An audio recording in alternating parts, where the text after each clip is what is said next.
السلام علیکم ناظرین، آج ہم ٹیپو سلطان کے بارے میں جانیں گے۔ ٹیپو سلطان برصغیر کا وہ اولین مجاہد آزادی اور شہید آزادی ہے جس نے آزادی کی پہلی شمع جلائی اور حریت فکر، آزادی وطن اور دین اسلام کی فوقیت و فضیلت کے لیے اپنی جان نچھاور کر دی تھی۔ ٹیپو سلطان نے حق و باطل کے درمیان واضح فرق و امتیاز قائم کیا اور پرچم آزادی کو ہمیشہ کے لیے بلند کیا تھا۔ 1799 ٹیپو سلطان کی شہادت کا سال تھا۔ 4 مئی 1799 کو میدان جنگ میں جب اسے اپنے ساتھیوں کی غداری کا علم ہوا تو اس نے بآواز بلند ان سے مخاطب ہو کر کہا تھا، تم لوگ بہت جلد غلام بن کر رہو گے، چاول کے ایک ایک دانے اور پیاز کی ایک ایک گٹھی کو ترسو گے۔ ٹیپو سلطان کی یہ پیشن گوئی ٹھیک 200 سال بعد پوری ہوئی اور آج برصغیر کی عوام کے لیے چاول اور پیاز کا حصول بھی دشوار ترین مرحلہ بن گیا۔ انگریز قوم جو روایتی سازشی ذہانت کی حامل ہے، ہندوستان میں تاجر بن کر آئی، لیکن حکمران بن کر ہندوستان سے اسلام اور مسلمان حکومتوں کو ختم کرنے کا عزم رکھتی تھی، اور ان کی عزائم کی تکمیل میں ٹیپو سلطان ہی وہ واحد شخص تھا جو صد سکندری بنا رہا۔ دنیا کے نقشے میں ہندوستان ایک چھوٹا سا ملک ہے اور ہندوستان میں ریاست میسور ایک نقطے کی مساوی ہے، اور اس نقطے برابر ریاست میں 16 سال کی حکمرانی یا بادشاہت وسیع و عریض لامتناہی کائنات میں کوئی حیثیت و اہمیت نہیں رکھتی، مگر اسی چھوٹی اور کم عمر ریاست کے حکمران ٹیپو سلطان نے اپنے جذبے اور جرأت سے ایسی تاریخ رقم کی جو تا قیامت سنہری حروف کی طرح تابندہ پائبندہ رہے گی۔ ٹیپو کا یہ مختصر دور حکومت جنگ، جدل، انتظام، متعدد اصلاحی اور تعمیری امور کی نظر ہو گیا، لیکن اس کے باوجود جو وقت اور مہلت اسے ملی اس سے اس نے خوب استفادہ اٹھایا۔ تہذیب و ثقافت، علم ادب، ملکی مصنوعات، زراعت، تجارتی اور فوجی شعبوں کو حیرت انگیز ترقی دی اور مختلف ایجادات کیے۔ شراب، جوئے، بدکاری اور دیگر اخلاقی سماجی برائیوں کا خاتمہ کیا۔ غیر مسلموں کو عریانی و فحاشی کی روایات اور غیر انسانی رسومات پر ٹیپو نے پابندی لگا دی تھی۔ اس نے چاول، ناریل، سندل اور ریشم کی صنعت اور زراعت کو جدید خطوط پر آراستہ کر کے ان کی تجارت کو بیرونی ملک تک پہنچا دیا۔ ٹیپو سلطان کی زندگی کو دیکھتے ہوئے اسے اورنگزیب عالمگیر کا دوسرا روپ قرار دیا جا سکتا ہے۔ اس نے ساری عمر شریعت سنت نبوی کی پیروی میں گزاری۔ ٹیپو سلطان 1750 میں بنگلور کے قریب ایک قصبے دیوان ہیلی میں پیدا ہوا اور پیدائش کے ساتھ ہی اپنے والدین کے لیے خوش قسمت ثابت ہوا۔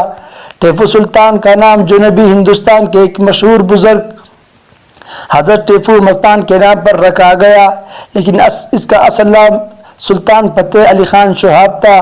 ٹیپو سلطان کے آباء و اجداد کا تعلق مکہ معظمہ کے ایک معزوز قبیلے قریش سے تھا، جو کہ ٹیپو سلطان کی پیدائش سے اندازاً 1 صدی قبل ہجرت کر کے ہندوستان میں براستہ پنجاب، دہلی اور آخر میں جنوبی ہند میں گلبرگہ آ کر آباد ہو گیا۔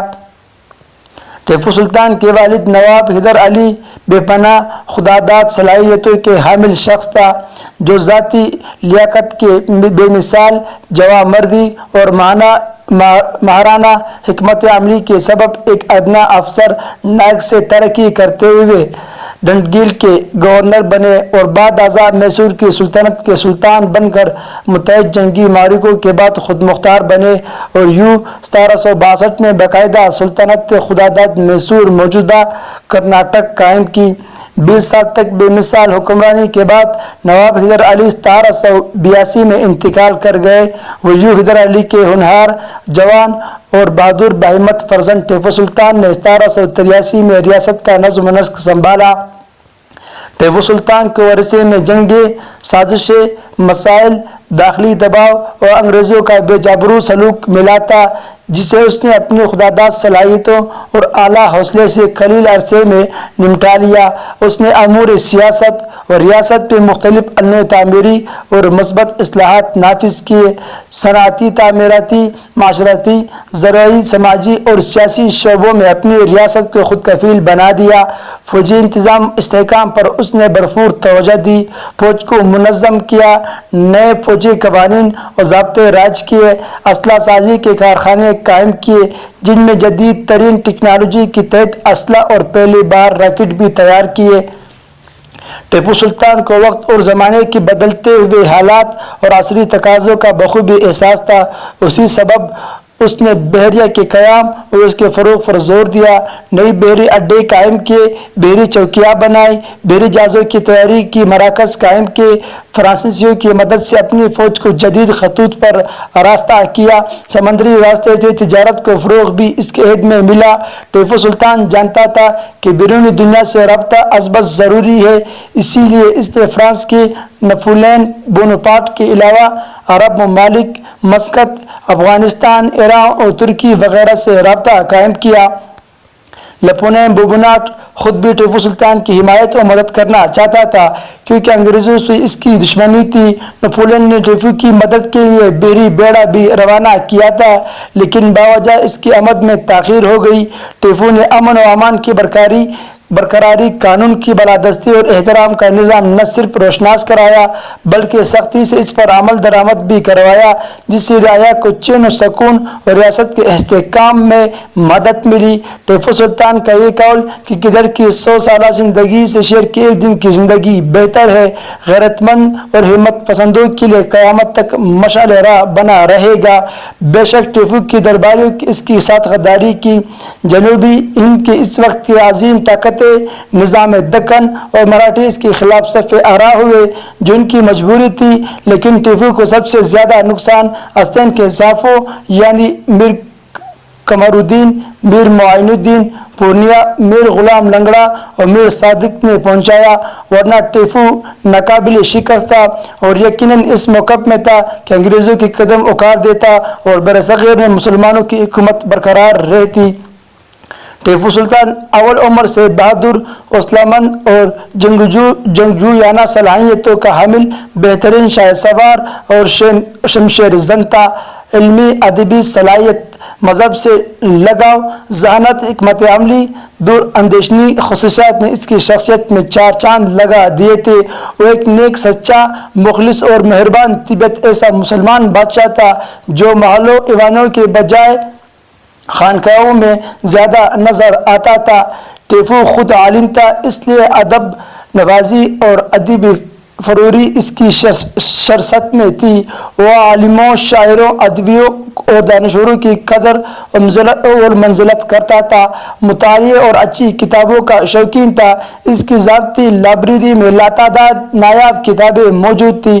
ٹیپو سلطان وہ پہلا مسلمان حکمران ہے جس نے اردو زبان کو باقاعدہ فروغ دیا اور دنیا کا سب سے پہلا اور فوجی اخبار بھی جاری کیا تھا۔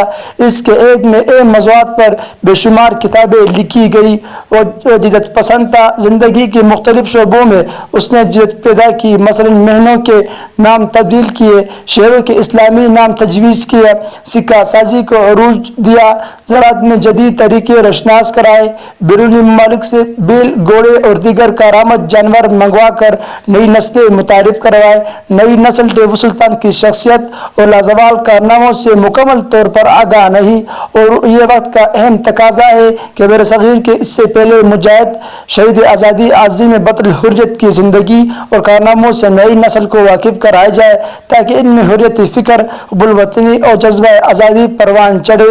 دوستو، اگر آپ لوگوں کو میرا یہ معلوماتی ویڈیو پسند آئی ہوئی ہو تو برائے مہربانی اس چینل کو سبسکرائب کریں۔ انشاءاللہ میں اور بھی معلوماتی ویڈیو آپ لوگوں کی خدمت میں پیش کروں گا۔